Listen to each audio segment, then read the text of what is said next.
Special executive নিয়োগ ঘিরে ফের প্রশ্নের মুখে সরকার। ধর্মনগর থানা সহ রাজ্যের বিভিন্ন থানায় বেকার যুবক যুবতীদের ভিড়।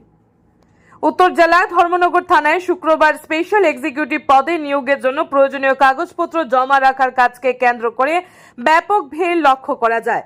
সকাল থেকেই বহু বেকার যুবক যুবতী থানায় উপস্থিত হয়ে নিজেদের নথিপত্র জমা দেন। এই প্রক্রিয়ায় উপস্থিত ছিলেন ধর্মনগর থানার এসআই তপন দাস ও অন্যান্য পুলিশ কর্মীরা।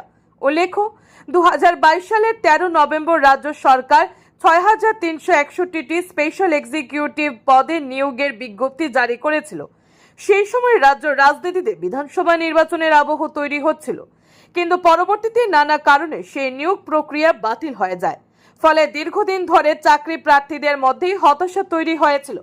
সম্প্রতি রাজ্য সরকার পুনরায় স্পেশাল এক্সিকিউটিভ পদে আবেদন গ্রহণের বিজ্ঞপ্তি জারি করায় রাজ্য জুড়ে ফের আশার আলো দেখছেন বেকার যুবক যুবতীরা। ধর্মনগরেও আজ একই চিত্র ধরা পড়ে। থানায় নথিপত্র জমা দেওয়ার জন্য দীর্ঘ লাইনে দাঁড়িয়ে থাকতে দেখা যায় বহু চাকরি প্রত্যাশী প্রার্থীকে। তবে এই নিয়োগ প্রক্রিয়াকে ঘিরে সচেতন মহলেও শুরু হয়েছে জোর আলোচনা।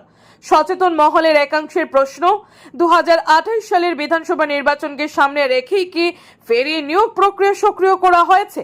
ভোটের আগে বেকারদের আশ্বাস দিয়ে রাজনৈতিক সুবিধা নেওয়ার কৌশল কিনা, তা নিয়েও উঠছে নানা প্রশ্ন। প্রশাসনের সূত্রে জানা যায়, নিয়ম মেনে আবেদন গ্রহণ ও যাচাইয়ের কাজ চলছে। দীর্ঘ প্রতীক্ষার পর অন্তত নিয়োগের সম্ভাবনা তৈরি হয় তারা আশাবাদী। ব্যুরো রিপোর্ট, আর ই ধর্মনগর।